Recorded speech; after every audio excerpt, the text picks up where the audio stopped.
Seorang mahasiswa ditemukan tewas di dalam kamar indekos di wilayah Kukusan, Beji, Depok, Jawa Barat. Korban ditemukan di kolong tempat tidur dengan kondisi terbungkus plastik hitam.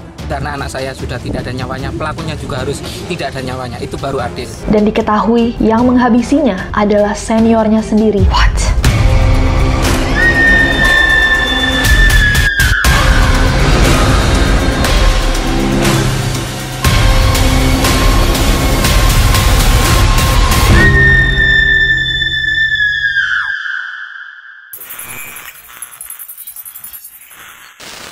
Hey guys, it's Nessie and welcome back to Neror. Kalau kalian belum subscribe ke channel ini, jangan lupa klik tombol subscribe-nya karena ada 4 video per minggunya. Di episode Neror kali ini, kita akan membahas kasus yang menggemparkan Indonesia saat ini. Banyak sekali neroris yang merequest untuk kita bahas videonya, dan setelah mereview dan melihat alasan-alasannya, kita putuskan untuk bahas bersama berdasarkan sumber-sumber berita, karena ternyata publik merasa bahwa banyak kejanggalan dalam kasus ini. Dengan itu, perlu dibahas bersama agar keadilan bisa didapatkan. Dan juga mungkin bisa menjadi pembelajaran agar semua neroris yang nonton bisa lebih berhati-hati. Terutama pada siapa kalian menaruh kepercayaan. Seorang mahasiswa semester 3 dari universitas yang digadang sebagai salah satu universitas terbaik di negeri ini, jurusan sastra Rusia, berinisial MNZ, ditemukan tidak bernyawa dalam kondisi yang sangat tragis. Jasadnya terbungkus plastik sampah hitam, tersimpan di kamar kosnya, dan diketahui yang menghabisinya adalah seniornya sendiri yang bernama Alta Fasalia Artnika Basha. What led to this tragic ending? Apa yang terjadi sampai akhirnya bisa setragis ini? Kita akan bahas bersama. So without any further ado, stop senyum-senyum, cause shit's about to go down. Rabu 2 Agustus tahun 2023, pihak keluarga mencoba untuk menghubungi MNZ, tapi tidak mendapatkan balasan. Padahal MNZ ini terkenal selalu menghubungi keluarganya. Hampir setiap hari dia selalu menyempatkan waktu untuk mengabari keluarganya. Terlebih lagi pada saat itu, MNZ ini baru aja kembali dari kampung halamannya di Lumajang, Jawa Timur. Karena takut terjadi sesuatu, nggak dapat balasan, akhirnya pihak keluarga mencoba untuk mengontak pihak kos. Mereka meminta pemilik kos untuk mengecek kamarnya MNZ. Diceklah sama sang pemilik kos, tapi mereka tuh nggak ngelihat ada gerak-gerik seseorang gitu yang ada di dalam kamar itu. Besokannya pada hari Kamis, pihak keluarga terus-menerus mencoba untuk mengontak MNZ, mencari dia tuh kemana, tapi bener-bener nggak ada respon. Akhirnya pihak keluarga mengirim nih sang om yang berinisial TS untuk mengecek langsung MNZ di kosnya. Om TS datang ke kosannya MNZ, dan pas dia datang, oh kamarnya itu masih kekunci. Tapi karena feelingnya udah nggak enak, Om TS nih bukan langsung pulang, tapi minta pihak pemilik kos untuk memberikan kunci yang bisa membuka kamarnya MNZ. Pas kamarnya dibuka, Om TS melihat bahwa kamarnya MNZ itu dalam kondisi yang lumayan berantakan. Yang lebih aneh, dia juga ngelihat ada beberapa kapur barus yang bertebaran. Diceklah kamar ini, dan Om TS menemukan sesuatu yang janggal. Di bawah kasurnya MNZ, dia melihat ada plastik sampah berwarna hitam yang besar tersimpan. Ketika dikeluarkan, ternyata plastik ini tuh sangat-sangat berat, dan pas dibuka, Om TS dikejutkan dengan penemuan yang sangat-sangat mengerikan. Di dalam plastik hitam besar itu, terdapat tubuh manusia yang sudah tidak bernyawa. Dan setelah dicek, diperhatikan lebih jelas, jasad tersebut adalah ponakannya, MNZ. Nggak kebayang apa yang dirasain sama Om TS, tapi dia langsung melaporkan penemuan itu ke pihak kepolisian. Pihak kepolisian setempat langsung mendatangi TKP dan mencari keterangan para saksi. Dan di hari yang sama, kurang dari 3 jam setelah penemuan jasad MNZ, polisi berhasil menangkap pelaku yang tega menghabisi nyawanya MNZ. Siapa sang pelaku? Alta Fasalia Artnika Basha atau Altaf berusia 23 tahun. Dia merupakan seniornya MNZ di universitasnya, jurusan sastra Rusia, angkatan 2019, yang saat ini sudah berada di tahun terakhirnya. MNZ sama Altaf ini saling kenal bisa dibilang mereka cukup dekat. Bahkan keluarganya MNZ itu juga tahu sosok Altaf ini. Tapi apa yang membuat Altaf tega menghabisi nyawanya MNZ? Berdasarkan hasil interogasi penyidik terhadap Altaf, polisi berhasil mengetahui tentang apa yang terjadi pada MNZ. Kita bahas menurut versinya Altaf. Sore hari Rabu 2 Agustus 2023, Altaf mengantarkan MNZ pulang ke kosannya. Setiba di kosannya MNZ, Altaf mengambil pisau lipat yang sudah tersimpan di jok motornya, lalu memasukkannya ke saku celananya. Dan ini bisa dikonfirmasi lewat CCTV.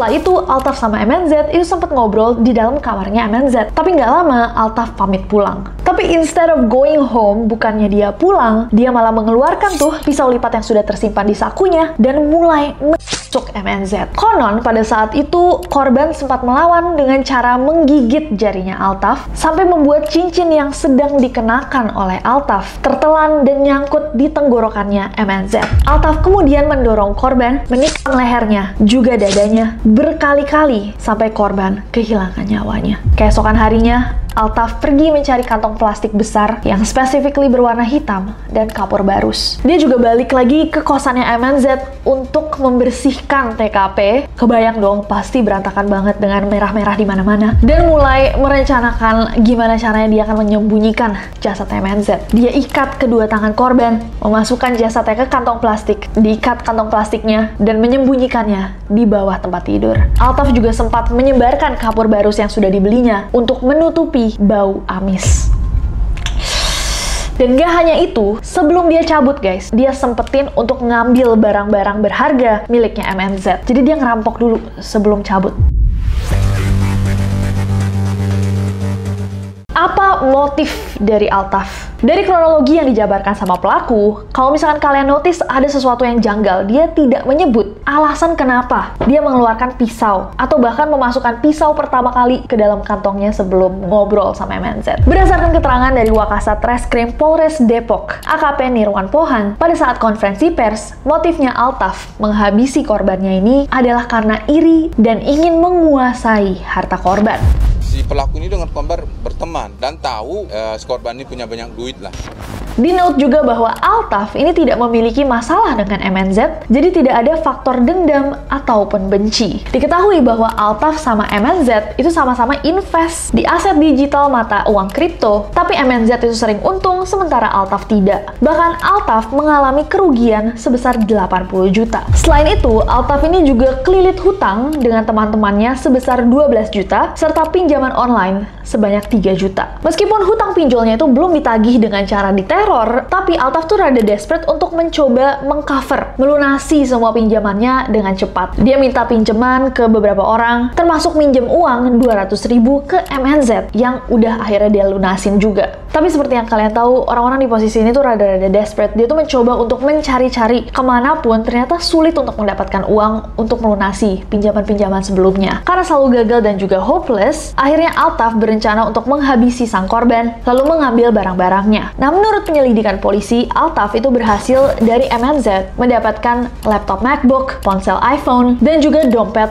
milik korban. Polisi bahkan bilang bahwa Altaf itu udah coba, jadi dia udah sempat coba untuk menguras isi ATM-nya MNZ.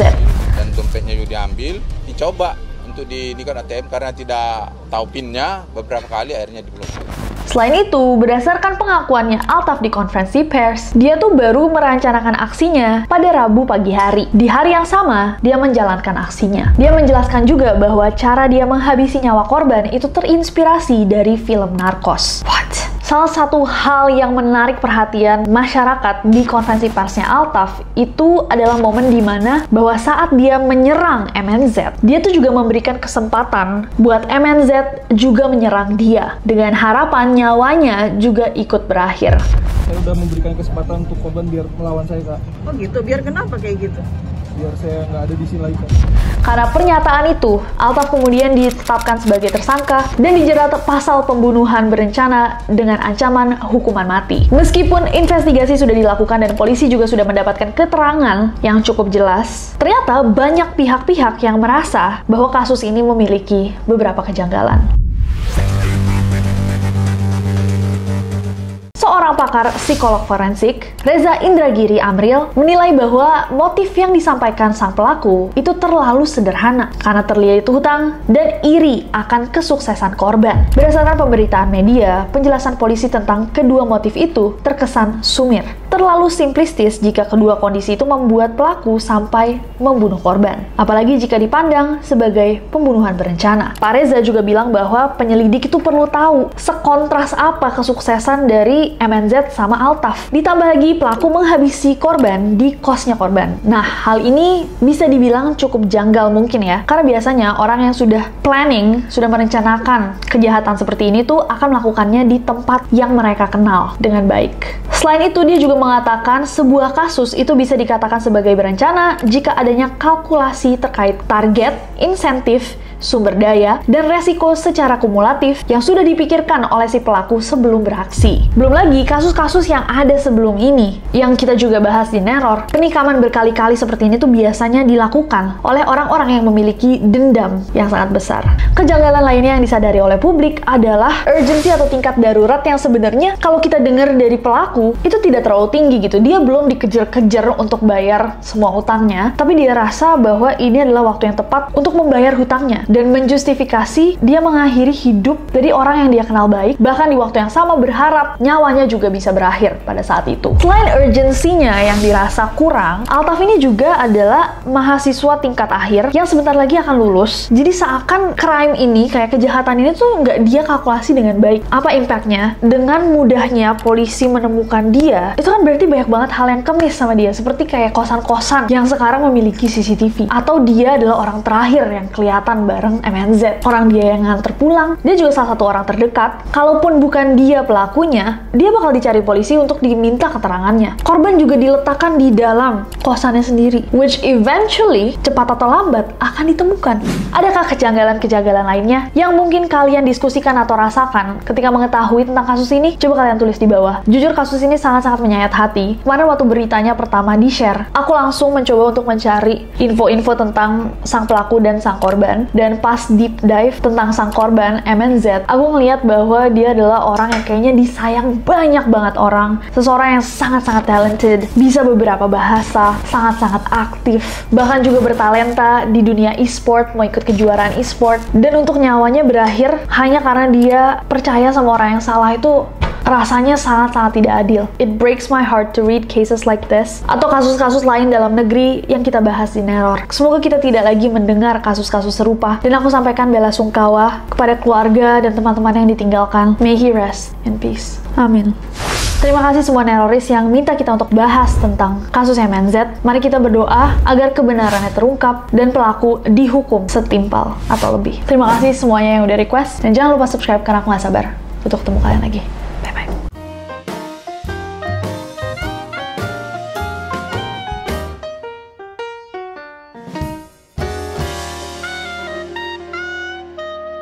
Kalau dia berencana, kenapa rencananya pendek banget? Kenapa dia nunggu di dalam kosannya untuk ditangkap polisi? Mungkin waktu dia duduk di kosannya itu dia kayak, CCTV. Gue orang terakhir. Gue temennya dia. Pasti gue bakal dicari. Belum juga laku tuh MacBook di Carousel. Dan mudahnya dia mengakhiri hidupnya MNZ ini buat orang-orang bertanya, apakah benar motifnya cuman itu atau ada motif lainnya?